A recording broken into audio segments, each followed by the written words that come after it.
Hello again, friends, and welcome to Madison Bookbeat, your listener-sponsored community radio home for Madison authors, Madison topics, Madison book events, and Madison publishers. I'm your host, Stu Levitan. On today's show, two very special guests, WORT's own Bill and Bobbie Malone, here to talk about their new book, Nashville's Songwriting Sweethearts, the Boudleaux and Felice Bryant story. Bobbie and Bill will be doing a virtual book club tomorrow evening at 7 o'clock with our friends at Mystery to Me. You can register for that event online at mysterytomebooks.com.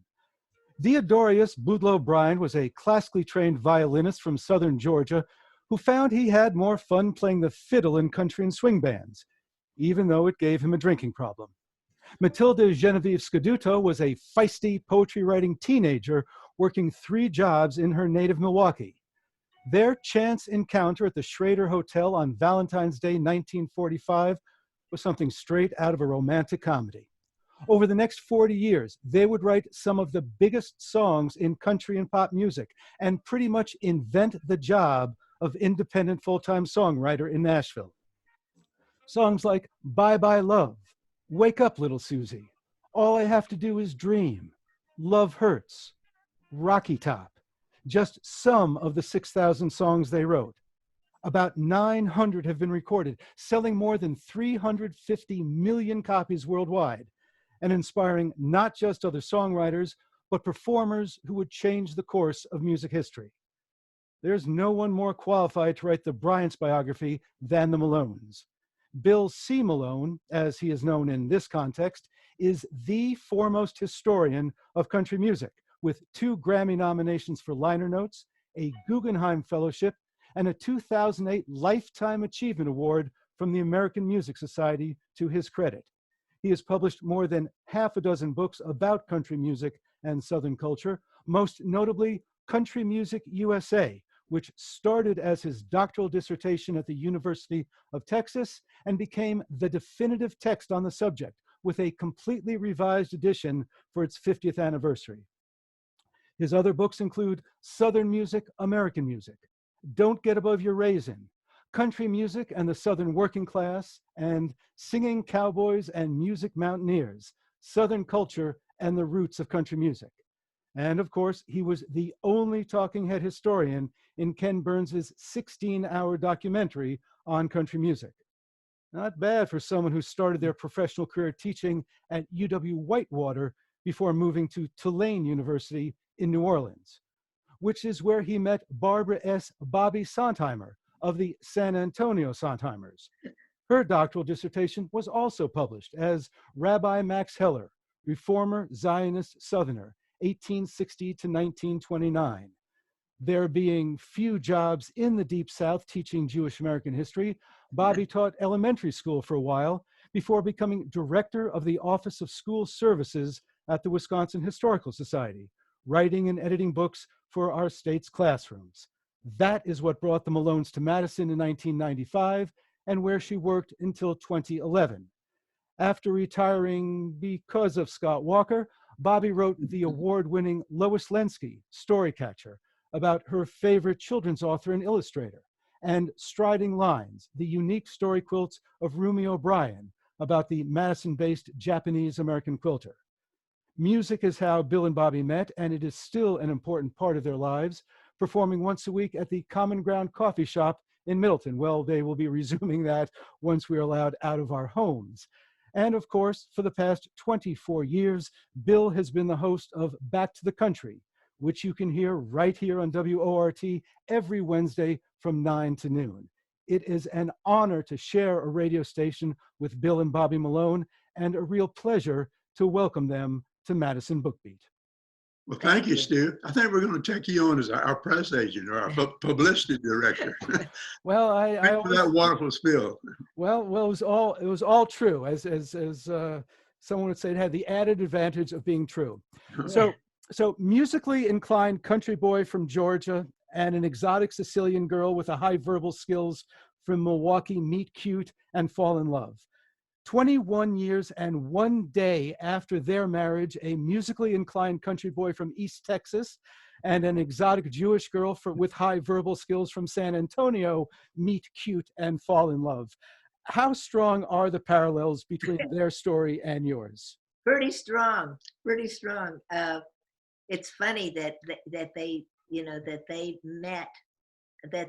met in February and married. They met on Valentine's Day in Milwaukee, ran away together 5 days later, and married, really married, and not just by God, as Felice and Boudleaux like to say, on September 5th, 1945. And we met on September 5th. Yeah, we met in a honky Not tonk the same year.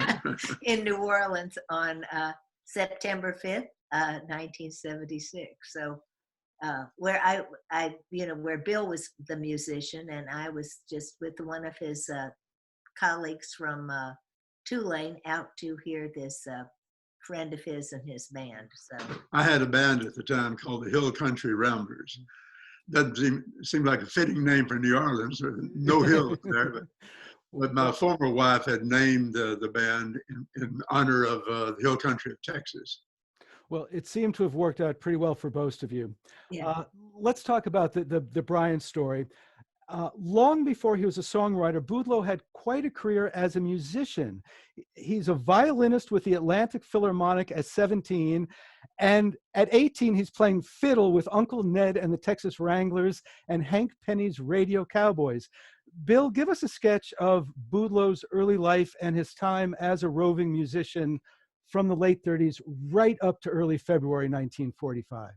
Well, this was the Great Depression, of course, and he went into an Atlanta music store and happened to meet a hillbilly band leader, went under the name of Uncle Ned, I believe Uncle it Ned. was. And Uncle Ned needed a fiddler for his band, and Boudleaux said he was in the market. You know, it didn't make much money with the Atlanta Symphony. So he went on the road with Uncle Ned and played all over Georgia, eventually got a job with one of the leading Western swing band vocalists of the era, Hank Penny. And Hank Penny eventually wound up in California, was a music personality out there. And some of those records are still available. You can hear just how good a fiddler Boudleaux was by listening to Hank Penny's records. He was a real swing violinist. Sort of anticipate the same thing that Bob Wills and Milton Brown were doing out in Texas and Oklahoma. And so Boudleaux, he became such a famous songwriter that people forgot that he was a musician too. And what was the life like? What was the life like for a roving musician of that time period, playing those dates, just driving all around the country with a country swing? Literally drive somebody to drink. It seems romantic to a hillbilly fan like me, but it was far from being romantic. It was one night stand after another, playing wherever you could get an audience, traveling together in cramped up circumstances, eating in dirty spoon cafes. And Boudleaux, although a good musician, was nervous before a show, and a doctor had advised him to take a little nip before he went on stage. And he did. He found that it calmed his nerves, but he got into the habit, and one little nip became an even bigger nip, and he became an alcoholic. And he never really, of course, like most alcoholics, he never really totally combated the disease. It was with him. He was able to work around it or work with it, but nevertheless, it was a problem. It didn't interrupt his life, but I think that the songwriting rather than performing, and songwriting was with the guitar, not with the fiddle. He couldn't pick up a fiddle without wanting a drink. Without wanting a drink. So he didn't play the fiddle. And of course, Felice was a real calming influence in his life too. He gives her much of the credit for his stability and success. So that takes us to 1945. Boudleaux is in a combo on salary to the Ford Motor Company, playing dates around the country. And they get a gig at the Schroeder Hotel in Milwaukee to start February 13th, 1945. And that's the hotel where Mathilda Genevieve Scaduto is one of the elevator girls, but not for long. In fact, she wouldn't even stay Mathilda for very long. Bobbie, it was your idea to do an article on Felice for the Wisconsin Magazine of History that started this whole project. Tell us about Signora Scaduto and what happened when Boudleaux Bryant went to get a drink near the elevator on Valentine's Day, 1945. Well, Felice was, very romantic. She grew up with trying to escape her unattractive family, and her parents had been divorced, and there were a lot of unsavory and unhappy things in her childhood. So her great escape was poetry and movies. She really loved movies and evidently had a terrific memory. So she'd go to a musical and come out and do all the songs for all the kids in the neighborhood. So she had a dream that she would meet this tall, dark, handsome man with a beard, which Boudleaux didn't have at the time, but later sported, so he would exactly meet the image. And she saw him coming from the bar to get a drink of water because he was on the wagon. That he was really trying to kick the habit. And she asked him if he'd like a drink. And she turned on the water fountain and it went all over his tuxedo. It just, so that was it. He fell in love with her. He introduced her later that evening as his fiance to his band members. And there you have it. And he told her that he didn't think that the name Mathilda suited her, that she looked so lovely and so smiley. And he said, she said, well, what would be better? And he said, I think Felice, because that means happy. But plus it sounded great with Boudleaux, right? He said, and I don't much like the name Scaduto either. And she said, well, what would you have it be? And he said, Bryant. So I think from a novel way to do it. I think from, Propose. Probably 5 days later, she was no longer Mathilda Genevieve Scaduto. She was Felice Bryant. So and officially so, in Kentucky when they got married. And during those nightly gigs, he would stay out till 1 or 2 playing and come home, and he'd just say, well, what did the little lady do today? And in her boredom, she was writing poetry. And then he'd come home and they'd stay up the rest of the night, putting it to music, changing the lines around, making it work. And when they had 80 songs, she said, we ought to do something with these. They were just singing them to his family. They had traveled around and were in rural, back in the little town of Georgia where he was from. And he was playing gigs and she was cleaning their 2-room apartment over and over again and resorted to, as Bill said, poetry in her boredom. And then it clicked. So he gives her a new name, and she essentially gives him a new life by being the entrepreneurial spark that really starts their songwriting career. Right, and the entrepreneurial spark that allows them to raise 2 children and to have him at home and away from the road and away from the fiddle and away from booze. Their career really takes off with the song Country Boy in the spring of 1948. The most important thing about Country Boy, in addition to it being a hit for little Jimmy Dickens, is it brings Fred Rose into their lives. Right. Why was Fred Rose important to country music in general and Bryant's in particular? Fred Rose was a very versatile man. In the 20s, he had been a sort of a light pop or jazz vocalist playing the piano. He made a few records even. Then he started writing songs, wrote some for Gene Autry out in California, and then later a few for Bob Wills that were modest hits. But by the time that the Bryants met him, he was a music publisher in Nashville, along with Roy Acuff, who provided the first seed money. They created the firm of Acuff Rose, which became the leading publishing house in country music. And of course, so Fred Rose is also managing singers too. And hooking up with Fred Rose, gave them an entree into all the musicians in Nashville. Of course, eventually led them into pop music too, because Fred Rose had an arrangement with Mitch Miller. And Mitch was looking for songs, you know, and he was branching out into anything that might be a hit. And so he picked up a lot of Hank Williams songs, just to name one example, and placed those songs with people like Tony Bennett and Joe Stafford and others. And so the Fred Rose connection was a ticket not only to success in country music, but in the pop world as well. And he gave them really good business advice. So, Rose was a songwriter himself, many, many songs. So he gave them artistic advice. He was like a real father figure. I mean, Dale Bryant, one of their sons who was so helpful to us, Dale said that his parents didn't, had pictures of their sons, but they didn't have pictures on the wall of anybody. They had photos, but the only photo on the wall in their home was of Fred Rose, because he was so important and really a father figure to Felice, especially, I think. So it must have been very emotionally painful to them when he died at a relatively young man. Yeah. Right, very painful. She said more than losing her parents. Well, it looks like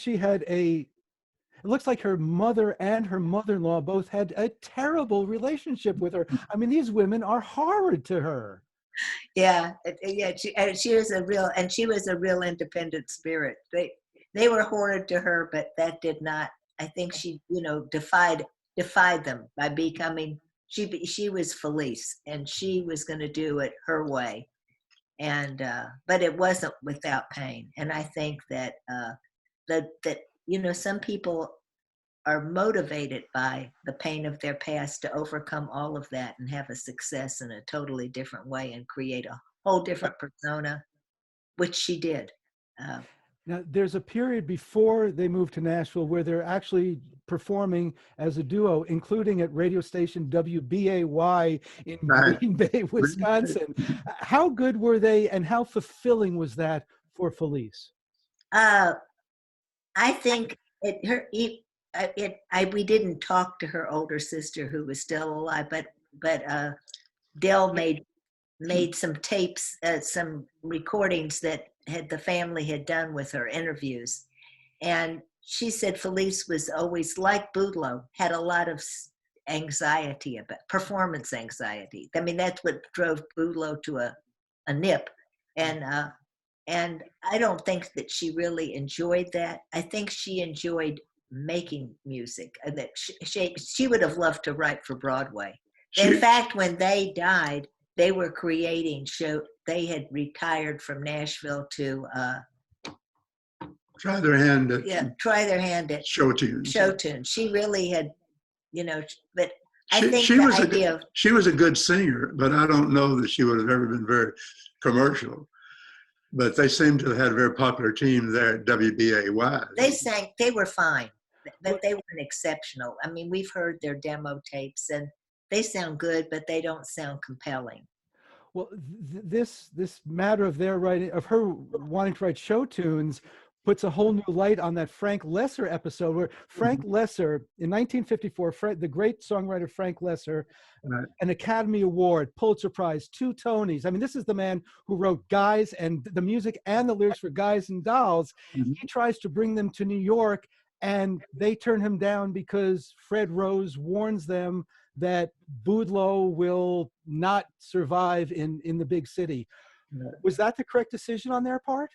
That was the correct decision, because more important to Felice's dream of New York was her family and the stability of that family and that love. They were really were devoted to each other, and it was a balance. They had a good life in Nashville. It was good for their sons. It wasn't as much pressure as New York would have been, and they'd already begun to create they'd begun to create the Boudleaux and Felice Bryant story, and it was catalog, and it was too good to give that up, and too dangerous as far as what would have happened to Boudleaux. So to step back in time a couple of years to the fall of 1950, which is when a really pivotal event in their lives happens, Fred Rose introduces Boudleaux to the New York publisher Nat Tainen, who had gotten his start working with Irving Berlin. So now Boudleaux is one step removed from Irving Berlin of all people, and Boudleaux becomes Nat Tainen's Southern representative or song plugger. This is what brings the family to Nashville in September 1950. What was Nashville like in 1950, musically and culturally? Nashville was getting larger. It was getting to be a big city, and musicians were congregating there. The Grand Ole Opry had really become the #1 country music venue in the United States. So there was a very vigorous music scene there already, and the Bryants stepped into that, but they solidified it. I think they really, as Nashville rose, they rose, and it's sort of a reciprocal relationship that worked to the benefit of both the city, of the industry, and to the Bryants. And you know, Nashville was welcoming to a point of these hillbillies. You know, Nashville had also thought of itself as sort of the Athens of the South, and they've got the Parthenon there. These hillbillies weren't doing them any favor. Yeah, the music was beginning to boom commercially, but the Nashville leadership was still very skeptical about, and in fact, some sense, even downright hostile to the hillbillies that were flooding into the country, congregating there as their music base, but there's thousands of people were coming in on the weekends to hear the Grand Ole Opry from all over the hinterlands. But at least Boudleaux is something of a good old boy. Felice is this Sicilian woman from Milwaukee. What level of racism and sexism did she have to confront? Oh, plenty, because she's dark, and you know, as my hair gets longer, it gets bigger, and Felice's hair is, you know, huge. and she's exotic, but you know, they had trouble staying in a trailer court, for God's sake. They had a little trailer that they were living in because she felt, and the kids felt, that they were too dark, swarthy looking, you know, that Boudleaux had a kind of exotic look, and the children were dark like Felice, and Felice was definitely ethnic looking, and Nashville was a very conservative, I guess it still in some ways is, but she turned that to an advantage because they did all of their song plugging at home, and even though spaghetti and red sauce is not what we would call an exotic dish in Nashville, it was then. In Nashville in 1950, this was exotic, and she would they would invite people over in the music, you know, performers.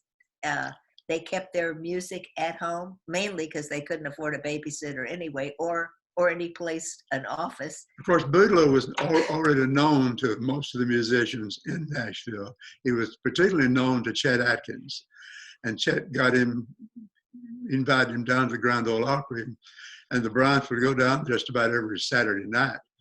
And while the kids were playing and Felice was out cheering their songs on, Boudleaux was backstage meeting the performers and said, "I got a song for you. Come out to the trailer and I'll audition it for you." I guess he might do some of that backstage too. Come for dinner. We'll have a little vino, you know? And then a little spaghetti, and then you can have a song. And it really was a formula that worked, and every home they lived in afterwards, they did it the same way. They never changed that. They kept the songs, and people came to them to get them. But even Chet Atkins wouldn't give Felice a co-writing credit. Right. What? Oh yeah. I mean, and you know, there was no song that she didn't have input in. That's exactly what Del said. That it took forever, and it took, actually, it was the two of them lobbying to get through the Nashville Songwriters Association, which I guess they were founding members of. to get the songwriting credits on country songs. They weren't given songwriting credits to anybody until they came along. So that was huge. And, you know, somebody like Paul Simon said, not only did he love Bye Bye Love, you know, he loved singing that label with who are Boudleaux and Felice Bryant that wrote this song, you know. But they've also got to deal with the southern version of payola, which is the cut-ins, having to give the musicians a little taste. You know, we're doing a new book. We're researching a book on Tim O'Brien from Hot Rise, you know, bluegrass and beyond.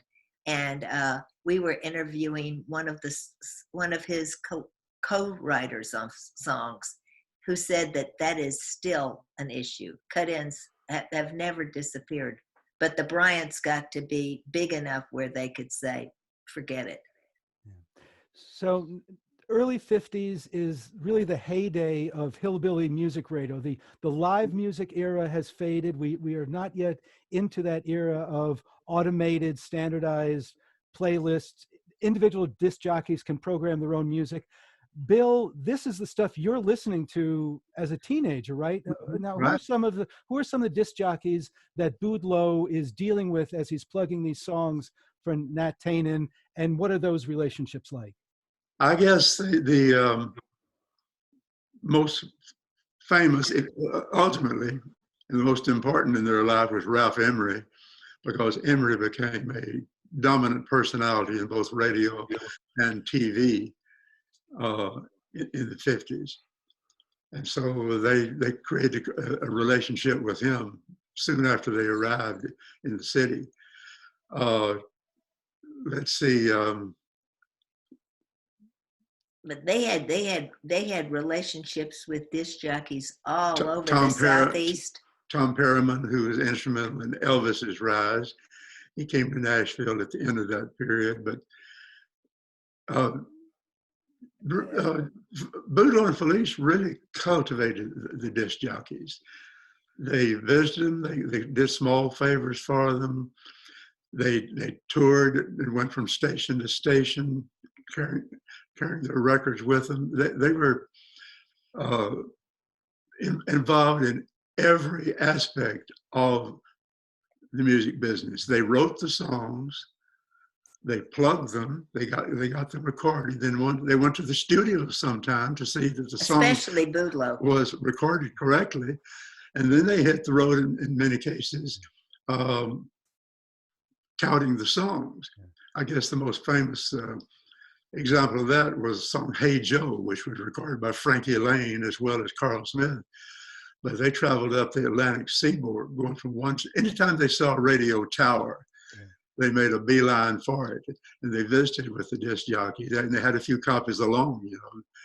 And that's disappeared. Nobody does that anymore. And their boys, when the boys became teenagers, their first job was taking a valise out on the road, and one side said Dale Bryant and the other side said Dane Bryant, and they had the records and the promotion for whatever record it was that the parents were, as they sent them out and said, you know, don't pass a radio tower. And, you know, take them to lunch, they wined and dined them, and they went to every disc jockey convention in Nashville, and disc jockeys were huge. In fact, after country music, after the country music series, Bill got a note from somebody whose father was, I think, a Chicago major country disc jockey. What happened to the disc jockeys? Ken Burns didn't really deal with them. And that writing about Boudleaux and Felice,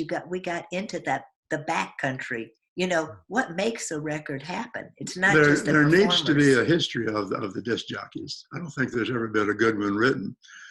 Somebody else will have to do it, I think. But we're talking with Bill and Bobbie Malone. Their new book is Nashville's Songwriting Sweethearts, the Boudleaux and Felice Bryant story. Just to finish up on that, Hey Joe, is that the Hey Joe, where you going with a gun in your hand? No. No, it's a different Hey Joe. Hey Joe. Where'd you get that pretty girlie? Where'd you get that jolly dolly? Where'd you get that fish I wish was mine? Okay, that's a completely different. It's not the Jimi Hendrix Hey Joe. Okay. No, it's not. Okay. So everything is going great for them. And then Fred Rose dies in December 1954. We talked about the emotional impact that had on Felice, but professionally, it would also set in motion a chain of events that would be ruinous, not economically ruinous, but it would, for the moment, it would bring them a lot of money, and then it would destroy relationship with Wesley Rose, who apparently was not his father's son when it came to business integrity or business smarts. And he didn't know the music either. He had never followed it really. It was just strictly the business angle that he was interested in. But they, on the other hand, they did sign that historic agreement with Wesley, you know, giving them the right to retain their songs after 10 years. Was this really unprecedented? It was really ruinous to the Everly Brothers. Well, we'll get to that in a second, but the first contract that they signed, was that really a historic, unprecedented level of control and copyright rights to the songwriters? Did that set a new standard? Country music, and that was really Frank Lesser gave him the idea.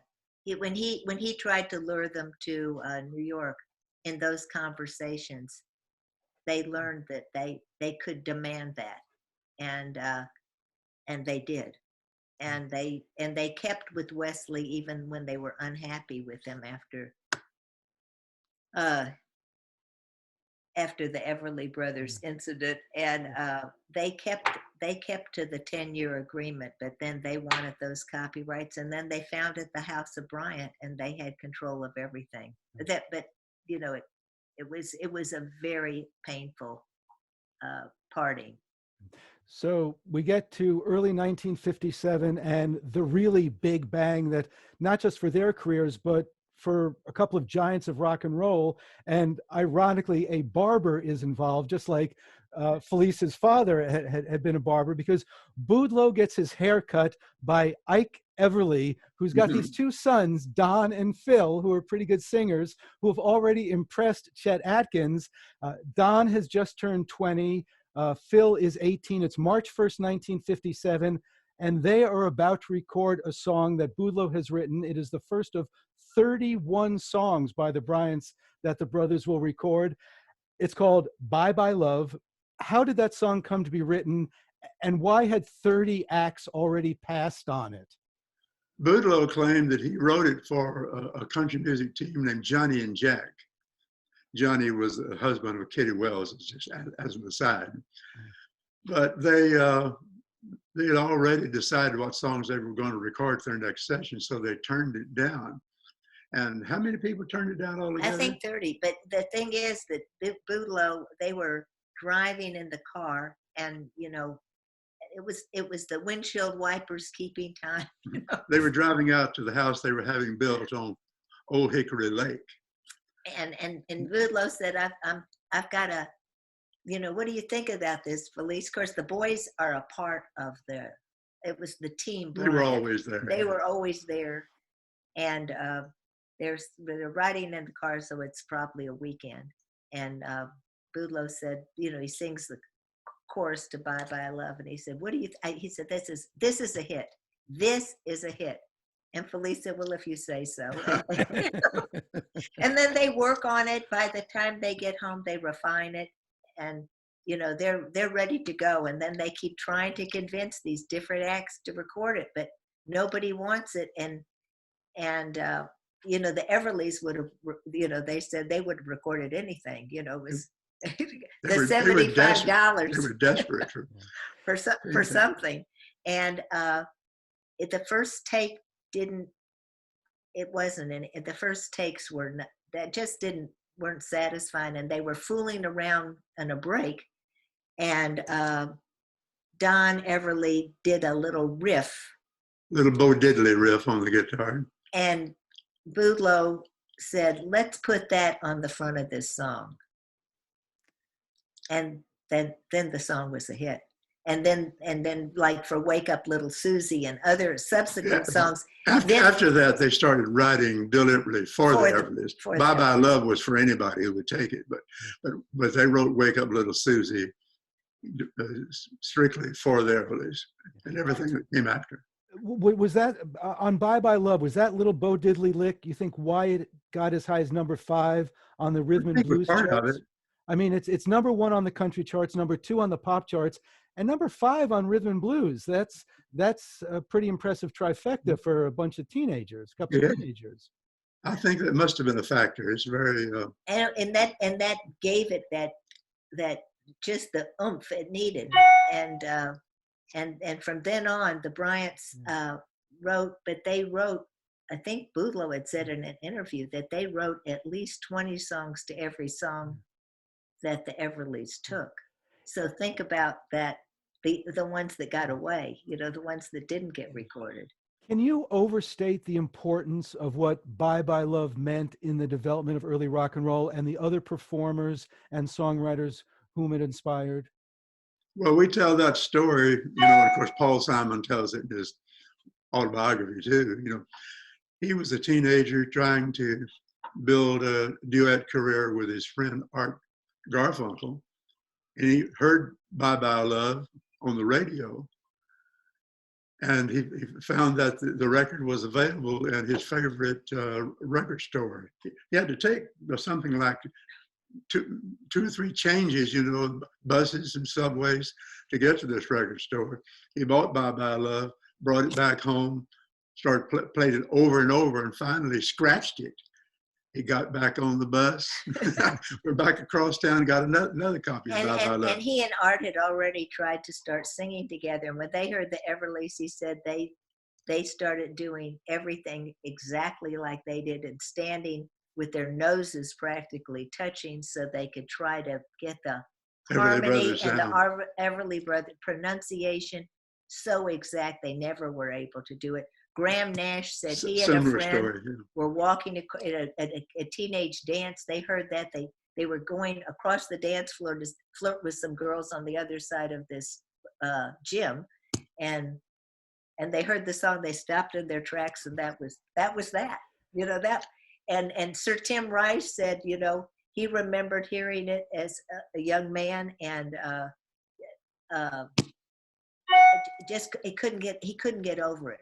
He couldn't get over it, and so there was nothing quite like it in rock and roll at that time.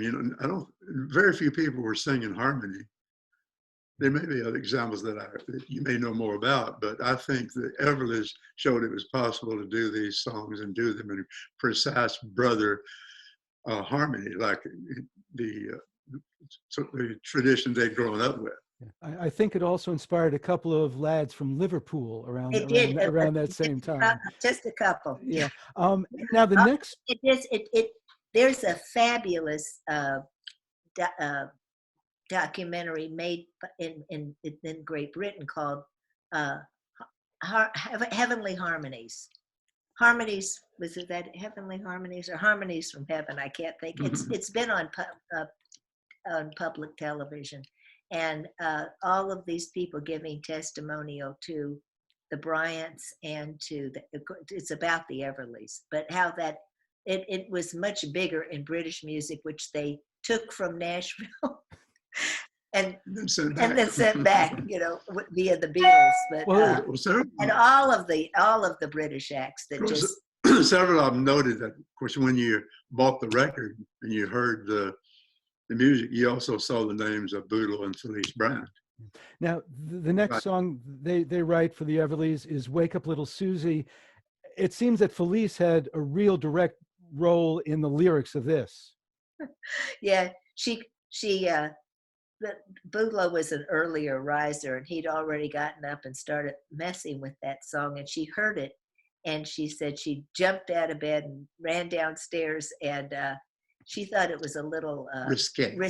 Well, the original version, yeah, a little too raw, and she said, it's never going to get airplay. So she wrote the part. The music wasn't so. The movie wasn't so hot. She had them in a movie when they fell asleep. So it was in a movie, not in a car, not in a motel.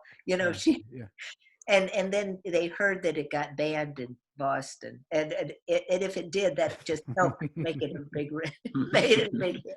Yeah, I love that ooh la la. What a great little French tone there. So everything is going great.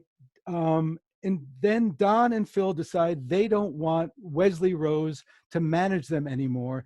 And Wesley Rose is so resentful, he refuses to let the Everly Brothers record any songs by Acuff Rose, which means not just Boudleaux and Felice, but also the Everly Brothers themselves, who were signed to Acuff Rose. Talk about cutting off your nose to spite your face. What a terrible business and personal decision. Yeah, we know that there are people in power that make bad decisions. So. No, but it was really stupid on his part and mean spirited, and I think that was it with the Bryants, even though they stuck with them till their contract ran out. Would the Everly Brothers have had more hits and maintained their career through the 60s, through the British invasion, if they still had Boudleaux and Felice writing for them? But that was their feeling. Hard to know, though. It's hard to know, but it was they certainly felt that way, that their career was absolutely shortened in the United States because they couldn't get control of their own music or any of their big hits. They couldn't perform them. I wonder how the Everly Brothers or the Bryants felt about Wesley Rose being inducted into the Country Music Hall of Fame. I don't imagine they went to the induction ceremony. I'm sure they didn't. Felice was the most vocal, which she was the most vocal. But she was the most vocal about. There was nobody in Nashville they hated except Wesley Rose. We're talking with Bill and Bobbie Malone, their book, Nashville Songwriting Sweethearts, the Boudleaux and Felice Bryant story. It's about this time that Boudleaux himself becomes a mentor to a slightly younger man named Fred Foster. Talk a bit about that relationship and the connection to Roy Orbison. Fred came from the Washington, D.C. area. And he had gotten into music after hearing the song "Gotta Travel On." He heard a sort of a raw version of that, and got Billy Graham to sing it. It became a big hit, but it was recorded in Nashville. So Fred came to Nashville on occasion, and he met Boudleaux and Felice, and they became mentors to him, sort of father and mother figures. And very best friends. I mean, very close to each other on the lake. And then Boudleaux built a building, the Bryant building, to house both the Bryant Enterprise when it was Monument Records, and Monument Records, which was Fred Foster's concern. And then Fred. It was Chris Christopherson, Roy Orbison, and then I guess that the Bryants had written Love Hurts for the Everlys. I think the Everlys did record it. They recorded it, but it didn't do anything. But Roy did real well with that. Yeah. Now, and it was picked up by other groups, a group called Nazareth in Europe, and became a huge hit. So over time, Love Hurts has become their biggest blockbuster of a hit. It's still selling, I guess, today. But the Fosters and the Bryants became best friends, and Roy Orbison and his wife were part of their circle and also lived at the lake. So they all lived and worked in the same area. Now, in my world, 1967 means the summer of love. In your world, it's the year Boudleaux and Felice established the House of Bryant and the year they write Rocky Top. How did those two developments come to be? Well, the House of Bryant was after Wesley, after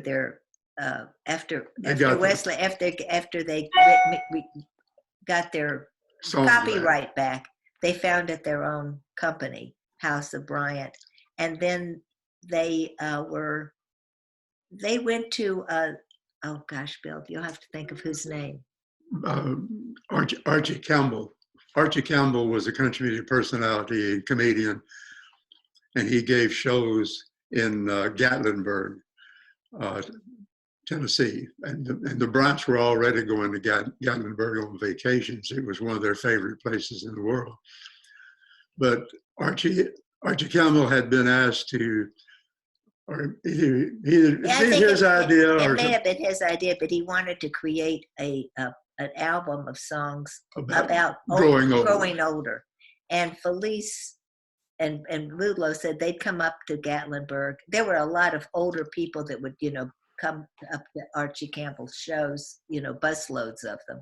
And he wanted to have some songs that would do well in that crowd and that they could relate to, not Wake Up Little Susie, that wasn't exactly. So they sequestered themselves in this motel, and it's got a famous number now. I think it's set aside with a historical plaque on it, but they started trying out different songs. And some of the songs eventually did appear in that Archie Campbell LP once it came out. But Felice got sick and tired bored. of it. And she said, this is so depressing.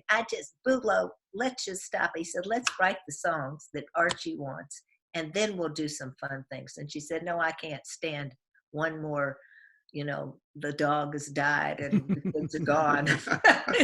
I can't see anything positive. I can't do it. I can't do it. So he just got out his guitar and he said, wish that I were out on Rocky Top. And they claimed 10 minutes later that was there. And how big did that song come to be to the people of Tennessee and its university? It's unbelievable. Bill and I went the day we were in Nashville to interview Dale Bryant. We met him for lunch. We just didn't know how long we'd be talking to him. We met him for lunch. We went back to his house after lunch. Then we went out, we kept talking. His brother came over. Then Dale and Bill and I went to a little barbecue place in Franklin, Tennessee, cute little town outside of Nashville. We walk in, there's a bluegrass band. They're doing Rocky Top. We get through dinner and more interviews, and I'm, got the phone out, recording them all the time. And what do they, finally the band quits, and what do they quit with? Rocky Top. And everybody is singing Rocky Top, and it's now, it's the University of Tennessee's fighting song. It's like, it's like one of the state songs of Tennessee. For a long time, it was to bluegrass what I'm enjoying that senior moment now. The great, what's the song that all the jazz bands play? Well, it was a marching in, yeah. Anyway, it became the On Wisconsin of Tennessee, right? It meant more than that. Every bluegrass band would do Rocky Top. I mean, it was like, if you request a song, that's great, but you request Rocky Top, that's going to cost you $25. Like they just, it's so ubiquitous, and everybody loves singing it. It's just, it's part of the Tennessean identity now. Now, I also want to note that the greatest singer-songwriter since Homer covered one of the Bryant song. Bob Dylan recorded two. Yes, I mean that to me, there's no higher. I mean that settles the story. If Bob is going to record one of your songs, you're in the pantheon.